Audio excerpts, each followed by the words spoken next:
Hello friends, स्वागत है आपका अपना यूट्यूब चैनल कॉम्पिटिटिव गाइडर में। कॉम्पिटिटिव गाइडर चैनल के माध्यम से हम लोग हिंदी भाषा एवं साहित्य का वस्तुनिष्ठ इतिहास देख रहे हैं, जो सरस्वती पांडे और गोविंद पांडे जी के द्वारा लिखा गया पुस्तक है। आज का जो यह सीरीज है, इसमें आज हम लोग देखेंगे हिंदी कहानी का विकास। और इस हिंदी कहानी का विकास का 3-4 वीडियो अपलोड होगा, तो आप लोग चैनल पे बने रहे, पूरे अच्छे से देखें, पूरे विश्लेषण के साथ देखें। और कोई भी तरह की समस्या होती है तो आप कमेंट सेक्शन में अपने कमेंट डाल सकते हैं, ताकि उन सुझावों को लेकर हम आगे की चर्चा को स्टार्ट कर सकें। तो आज का जो वीडियो है वो पूर्णतः हिंदी कहानी का विकास है। वीडियो अच्छा लगता है तो लाइक करें, चैनल को सब्सक्राइब करें और अपने दोस्तों को भी शेयर करें, ताकि इसी तरह के वीडियो का नोटिफिकेशन उन लोगों के पास भी पहुंचे जो हिंदी भाषा एवं साहित्य का वस्तुनिष्ठ इतिहास के संपूर्ण पुस्तक का विश्लेषण देखना चाहते हैं। तो चलिए आज के वीडियो में हम लोग स्टार्ट करते हैं आज के महत्वपूर्ण पॉइंट्स को, जो हिंदी भाषा एवं साहित्य के वस्तुनिष्ठ इतिहास गोविंद पांडे जी के द्वारा लिखे गए पुस्तक के अनुसार है। तो यहाँ पे देखा जाए तो आज हम लोग स्टार्ट करने वाले हैं हिंदी कहानी का विकास। तो आइए हिंदी कहानी के विकास में देखते हैं महत्वपूर्ण पॉइंट्स को। तो सबसे पहले जो हम लोग यहाँ पे देखेंगे, यह हिंदी कहानी में प्रारंभिक विकास को देखेंगे। तो आइए देखते हैं प्रारंभिक कहानी क्या रहा। तो हिंदी कहानी का उद्भव द्विवेदी युग से माना जाता है। ये पॉइंट्स आपको नोट करने हैं। कौन से युग से माना जाता है? तो द्विवेदी युग से माना जाता है। आचार्य रामचंद्र शुक्ल ने अपने इतिहास में आरंभिक कहानियां जो सरस्वती में प्रकाशित हुई थी, वह इस प्रकार इन्होंने दिया है। तो इन्होंने कहानी इस प्रकार दिया, देख सकते हैं, कहानी, कहानीकार और उनके प्रकाशन वर्ष। तो सबसे पहले इंदु को दिया गया, जो किशोरी लाल गोस्वामी कहानीकार हैं इनके, और ये 1957 संवत की बात करें तो 1957, और ईस्वी की बात करें तो ये 1900 ईस्वी में प्रकाशित हुई, इसका प्रकाशन वर्ष रहा।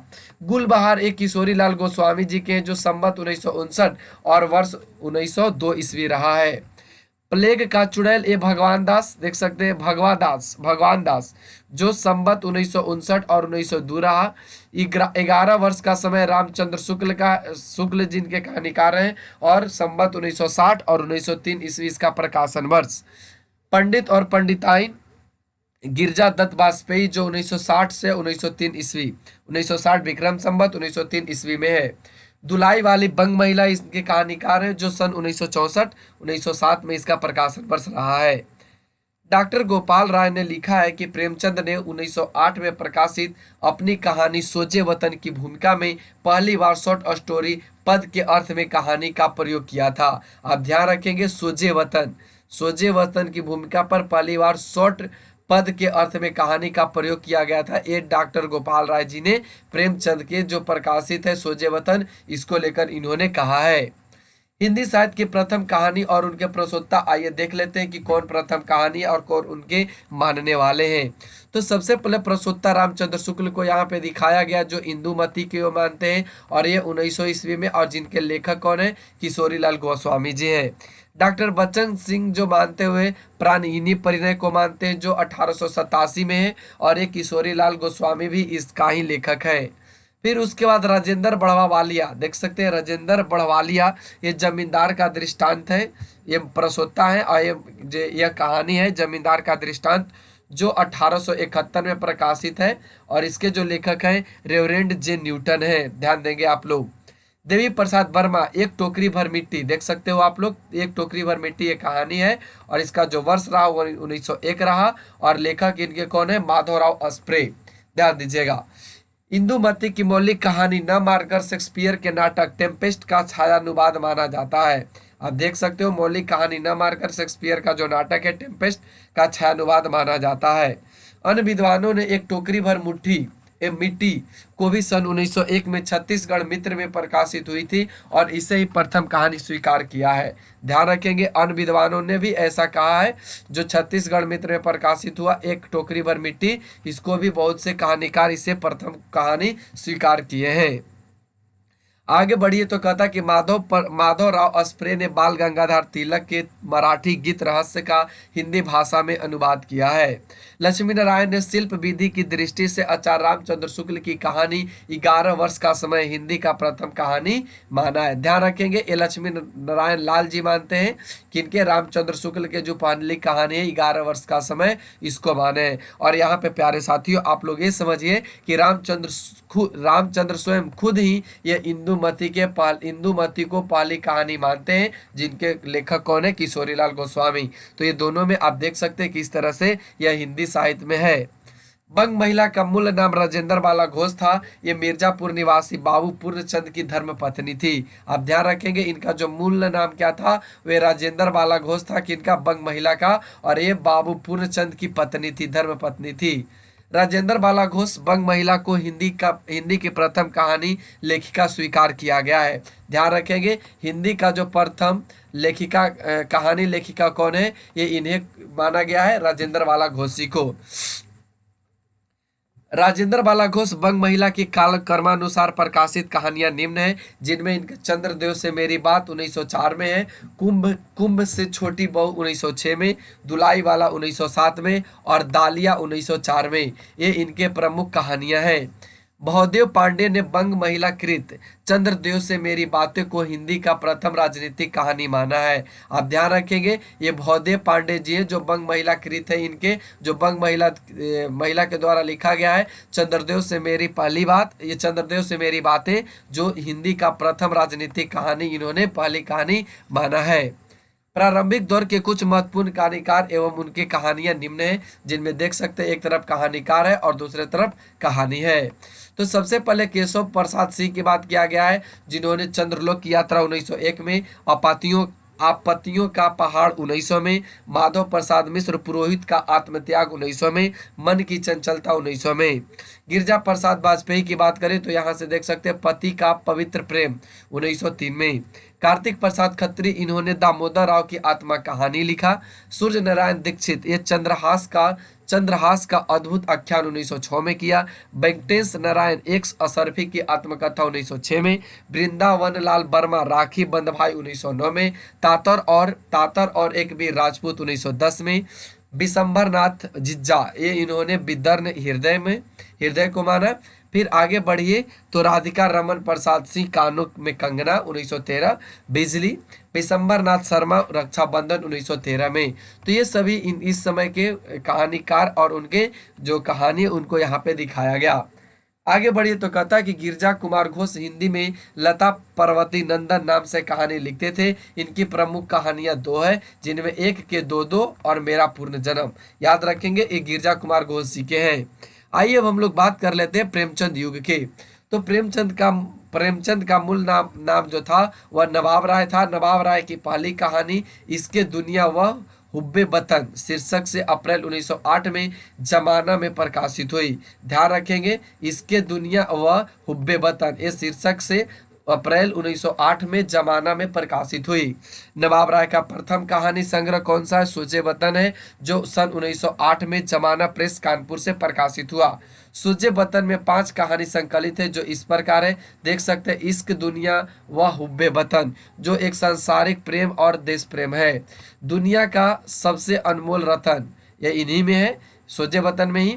यह मेरा वतन है, शेख मखमूर और सील ए मातम, शोक का पुकार, यह है जो सोजे वतन में 5 कहानी के रूप में संकलित है। सोजे वतन के प्रकाशन के बाद ब्रिटिश सरकार ने नवाब राय पर सिटसिन का आरोप लगाकर उन्हें सारे संग्रह को जब्त कर लिया। सोजे वतन उर्दू कहानियों का संग्रह है। ध्यान रखेंगे इन पर एक लगाया गया था सिटसिन, और उसके बाद इन पे आरोप लगा के जो भी इनका संग्रह था सबों को जब्त कर लिया गया, और सोजे वतन उर्दू कहानियों का यह संग्रह है। आगे बढ़िए तो कहता कि प्रेमचंद नाम से उनकी पहली कहानी बड़े घर की बेटी दिसंबर 1910 में जमाना में प्रकाशित हुई। आप ध्यान रखेंगे बड़े घर की बेटी, ठीक है ना, ये 1910 में जमाना में प्रकाशित हुई। प्रेमचंद की प्रथम कहानी सौत, जो हिंदी भाषा और देवनागरी में है, सन 1915 में सरस्वती में प्रकाशित हुई। याद रखेंगे सौत है जो पहली बार हिंदी भाषा और देवनागरी लिपि में 1915 में प्रकाशित हुई। कुछ आलोचक प्रेमचंद के पंच परमेश्वर 1916 को इनकी प्रथम कहानी मानते हैं तथा अंतिम कहानी कफन को मानते हैं। ध्यान रखेंगे कुछ जो कहानी आलोचक हैं इनके पंच परमेश्वर जो 1916 में प्रकाशित हुआ, इसे हिंदी का प्रथम कहानी और अंतिम कहानी कफन को मानते हैं।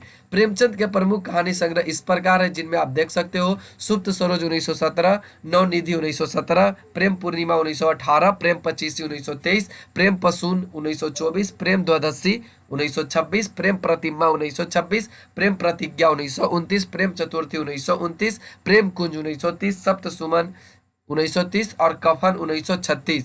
तो ये यहाँ पे आपको देखने को मिला जो प्रेमचंद की प्रमुख कहानी संग्रह थी।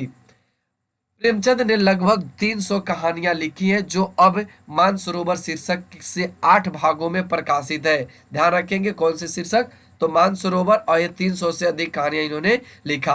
प्रेमचंद ने लिखा है सबसे उत्तम कहानी वह होती है जिसका आधार किसी मनोवैज्ञानिक सत्य पर होती है। इन्होंने ऐसा कुछ लिखा पॉइंट्स में कि सबसे उत्तम कहानी वह होगी जिसका आधार किसी मनोवैज्ञानिक सत्य पर होता है।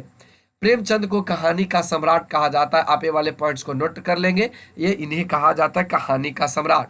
प्रेमचंद की प्रसिद्ध कहानियां काल कर्मानुसार इस प्रकार है, देख सकते हो। नमक का दरोगा 1923, सजनता का दंड 1916, ईश्वरीय न्याय 1917, दुर्गा का मंदिर 1917, बूढ़ी काकी 1920, शांति 1921, सवा शेर गेहूं 1924, शतरंज के खिलाड़ी आप इसको नोट करेंगे 1924, मुक्ति मार्ग 1924, मुक्तिधन 1924, सौभाग्य के कोड़े 1924, दो सखियां 1928, अलग योद्धा 1929, पुष की रात याद रखेंगे, पुष की रात 1930, समर यात्रा 1930, पत्नी से पति 1930, सदगति 1930, दो बैलों की कथा 1931, होली का उपहार 1931, ठाकुर का कुआं 1932, ईदगाह 1933, नशा 1934, बड़े भाई साहब 1934, कफन 1936। तो ये सभी इनके प्रमुख कहानी है और उनका काल कर्म भी यहाँ पे आपको दिखाया गया।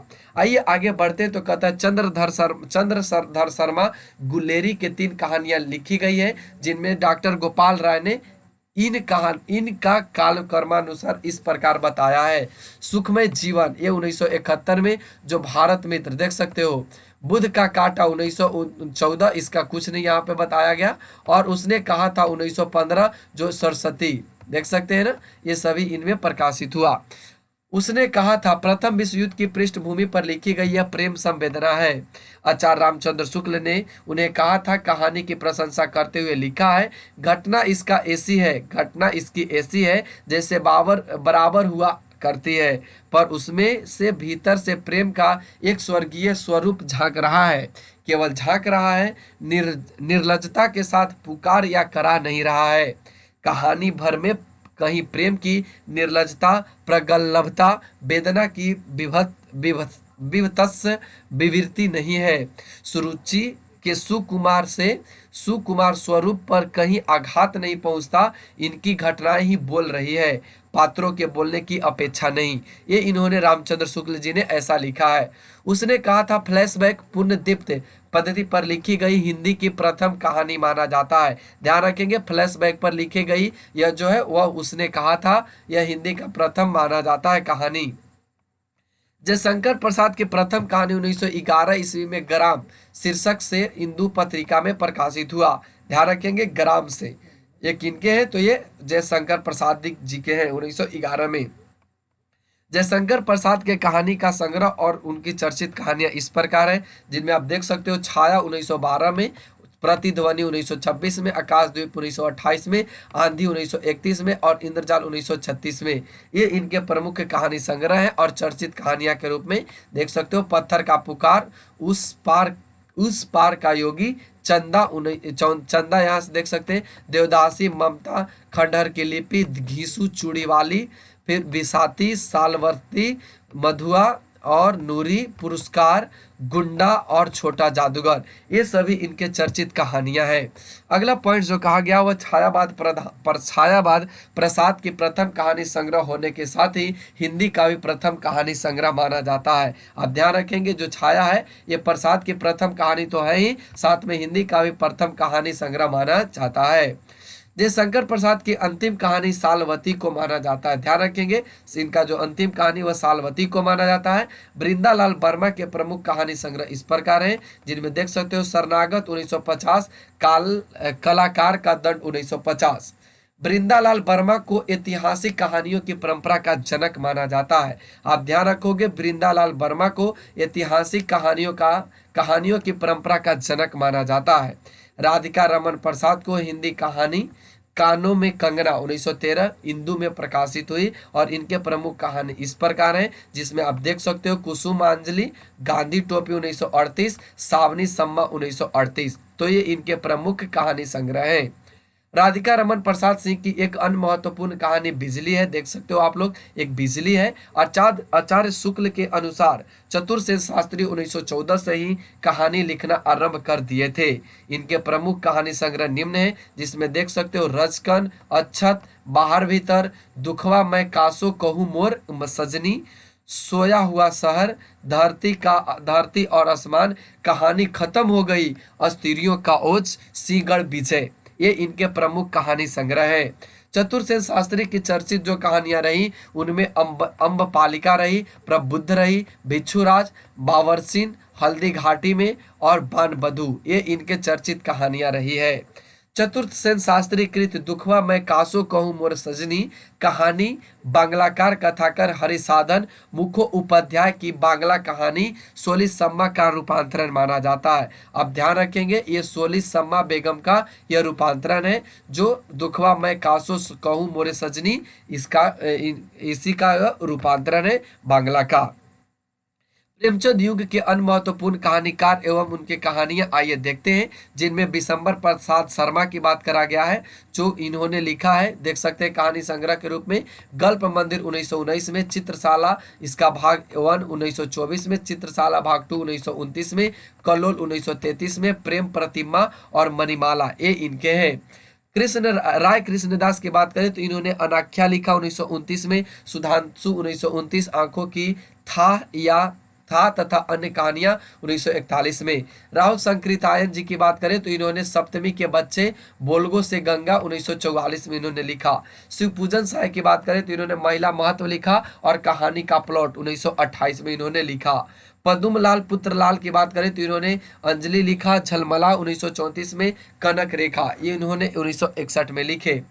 बद्री भट्ट सुदर्शन सुप्रभात 1923 में, परिवर्तन 1926, सुदर्शन सुधा 1926, तीर्थ यात्रा 1927, सुदर्शन सुमन 1933, पनघट 1939, नगीने 1947, झरोखे 1939, ये इनके बद्रीनाथ भट्ट सुदर्शन के प्रमुख कहानी संग्रह है। चंडी प्रसाद हरिदेश की बात करें तो इन्होंने नंदन निकुंज लिखा और बनमाला लिखे। भगवती प्रसाद वाजपेयी इन्होंने मधुपर्क लिखे 1929, दीप मल्लिका 1930, पुष्पकरणी 1936, हिलोर 1938, खाली बोतल, मेरे सपने, ज्वार भाटा काल जो 1940, कला की दृष्टि 1942, उपहार 1942, अंगारे 1946, उतार चढ़ाव 1950, ये सभी इनके हैं। विनोद शंकर व्यास की बात करें तो इन्होंने नौ पल्लव लिखा 1928 में, कुलिका 1928 में, बुल्ली बात 1929, मणिद्वीप, तो ये सभी आप लोग इन्हें देख लेंगे। उसके बाद हम लोग जनार्दन प्रसाद द्विज की बात करें तो किसलय इन्होंने लिखा, मलिका लिखा। बेचन शर्मा उग्र की बात करें तो इन्होंने चौकलेट लिखा, शैतान मंडली, इंद्रधनुष, घोड़े की कहानी, बलात्कार, निर्जलता, ये सभी इनके प्रमुख कहानी है। चंद्रगुप्त विद्यालंकर की बात करें तो इन्होंने चंद्रकला 1929 में लिखा। ध्यान रखेंगे, चंद्रकला गुप्त शंकर, चंद्रगुप्त विद्या अलंकर जी ने लिखा। सूर्यकांत त्रिपाठी निराला की बात करें तो इन्होंने लिल्ली लिखा 1929, सखी 1935, सकुल की बीवी 1941। भगवती चरण वर्मा दो बाकी इन्होंने लिखा, इंस्टॉलमेंट लिखा और मुगलों में सल्तनत बख्श दी, मोर्चाबंदी, ये इनके प्रमुख है। पांडे बेचन शर्मा उग्र की कहानी उसकी मां के आधार पर नंद दुलारे वाजपेयी ने उग्र को हिंदी का प्रथम राजनीतिक कहानीकार कहा है या माना है। ध्यान रखेंगे, ये पांडे बेचन शर्मा उग्र जी को किसने कहा, तो ये नंद दुलारे वाजपेयी जी ने ऐसा माना है, हिंदी का प्रथम राजनीतिक कहानीकार। उग्र की चिंगारियां 12 कहानियों का संग्रह, जिसे 1928 में अपने क्रांतिकारी विचारों के कारण ब्रिटिश सरकार द्वारा जब्त कर लिया गया था। निरालाकृत सखी का सन 1945 में चतुर चमार नाम से प्रकाशित हुआ। ध्यान रखेंगे, चतुर चमार नाम से यह प्रकाशित हुआ। आइए अब हम लोग देख लेते हैं प्रेमचंद्रोत्तर युग। जैनेन्द्र की कहानियों के माध्यम से पहली बार हिंदी साहित्य में व्यक्ति को महत्व मिला है। जैनेन्द्र की प्रथम कहानी खेल जो 1928 में विशाल भारत में प्रकाशित हुई, किंतु जैनेन्द्र ने फोटोग्राफी अपनी प्रथम कहानी को माना है। ध्यान रखेंगे, इन्होंने फोटोग्राफी अपनी प्रथम कहानी माना है। जैनेन्द्र के महत्वपूर्ण कहानी संग्रह और उनकी कहानियां निम्न है, जिनमें देख सकते हो कहानी संग्रह कौन सी है? फांसी वातयने 1931, दो चिड़िया 1934, एक रात 1935, नीलम देश की राजकन्या 1938, ध्रुव यात्रा 1944, पाजेब 1948, जय संधि 1948। ये इनके प्रमुख है। चर्चित कहानियां की बात करें तो इनमें क्या हुआ? इनमें स्पर्धा, फिर उसके बाद पत्नी, एक कैदी, गदर के बाद बाहुबली, तत्सत, लाल सरोवर, मास्टर जी, जानवी, अपना अपना भाग्य। ये इनके प्रमुख जैनेन्द्र जी के चर्चित कहानियां हैं। जैनेन्द्र कृत स्पर्धा इटली के पृष्ठभूमि पर विदेशी पात्रों को केंद्र में रखकर लिखी गई कहानियां हैं। ध्यान रखेंगे, जो स्पर्धा है यह इटली की पृष्ठभूमि पर रखकर लिखी गई है। अन्य कहानीकार और उनके कहानी संग्रह आप यहाँ से देख सकते हो, जिनमें यहाँ पे हम लोग कल इसकी चर्चा डिटेल से करेंगे। इसकी जो भी है कहानी, उसकी चर्चा कल हम लोग अच्छे से करेंगे। तो उम्मीद है आज का सीरीज आपको पसंद आया होगा। तो आइए थोड़ा बहुत देख लेते हैं। चलिए देख लेते हैं। आइए यहाँ से करता है कि अन्य कहानीकार और उनके प्रमुख, यहाँ से देखने वाले हम लोग, देख रहे हो, यहाँ से हम लोग देखने वाले महत्वपूर्ण उनके कुछ संग्रह। तो यहाँ से देखिए कहा गया कि यशपाल, इनकी जो यहाँ पे आपको कहानी संग्रह देखने को मिलेगी, देख सकते हो आप लोग। पिंजड़े की उड़ान 1939, ज्ञानदान 1943, अभिशप्त 1943, तर्क का तूफान 1944, फिर उसके बाद आगे दिया गया भस्मावृत्ति चिंगारी 1946। तो ये सभी आपको वीडियो पॉज करके देख लेने हैं। कुछ महत्वपूर्ण हम यहाँ पे आपको बता देते हैं। इला चंद्र जोशी की बात करें तो इनमें इनकी रूपरेखा 1938 इंपॉर्टेंट है। फिर उसके बाद खंडहर की आत्माएं 1948 इनके इंपॉर्टेंट है। और कटीले फूल जीले काटे ये 1957। तो ये सभी आपको देखने हैं। आगे की बात करें तो यहाँ पे बिपथगा देख सकते हो 1939, परंपरा 1940, कोठरी की बात 1945, अमर बलारी ये 1945। तो ये सभी आपको देखने हैं।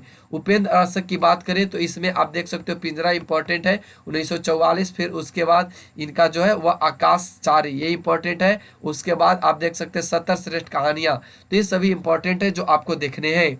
विष्णु प्रभाकर की बात करें तो आदि और अंत 1945, रहमान का बेटा 1947, जिंदगी का थपेड़े 1952, धरती अब भी घूम रही 1970। तो ये सभी आपको देखने हैं। वीडियो पॉज कर करके आप इसको अच्छे से देखो और इसको पढ़ो, ताकि आपको समझ में आए कि कौन कौन से पॉइंट्स हमको इसमें से नोट करने, जो आपको नोट करने उस वह हम आपको बता चुके हैं। अमृतलाल नागर की बात करें तो इन्होंने लिखा एक दिल हजार अफसाने इंपॉर्टेंट है, जो 1986 में लिखे।